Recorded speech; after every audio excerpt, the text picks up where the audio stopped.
بسم الله الرحمن الرحیم.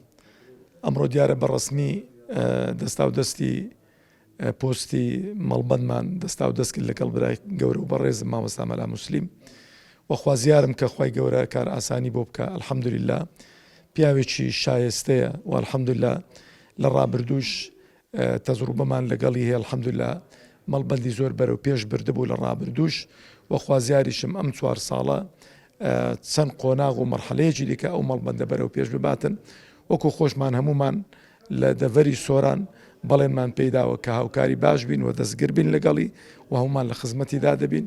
خوای گەورە کاری بۆ ئاسان کات و بێتە مای پلە بەرزی بۆ قیامەتی ئینشاءالله.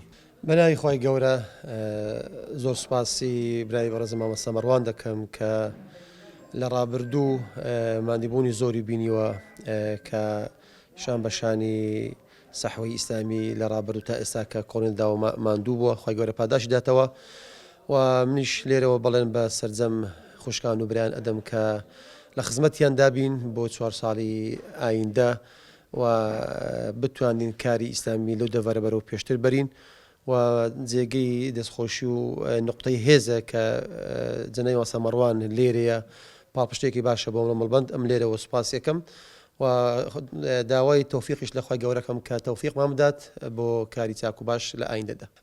ئێمە لە کۆبوونەوەی ئەنجومەنی مەڵبەند کە ئەمڕۆ بوو خاڵێکمان پێشتر لە کۆبوونەوەی کارژێڕی باس کرده بوو. ئەمڕۆ لە کۆبوونەوەی ئەنجومەنی مەڵبەند خۆشبەختانە پێشوازیان یەکردکە بەڕێز جەنابی مامۆستا مەڕوان گەڵاڵی وەکو سەرپەرشتیاری گشتی کاروباری حیزب لە سنووری ئیداری سەربەخۆی سۆران دەستنیشان کرا و سوپاسی ئەەکەم کە جەنابیشی قبوڵی کرد کە ئەم ئەرکە لە ئەسووی خۆی بگریت هەرچەندە ئەم ئەرکە تەشریفی نییە بەڵکو ئەرکێکە و مادیبوونی زۆری تێدایە.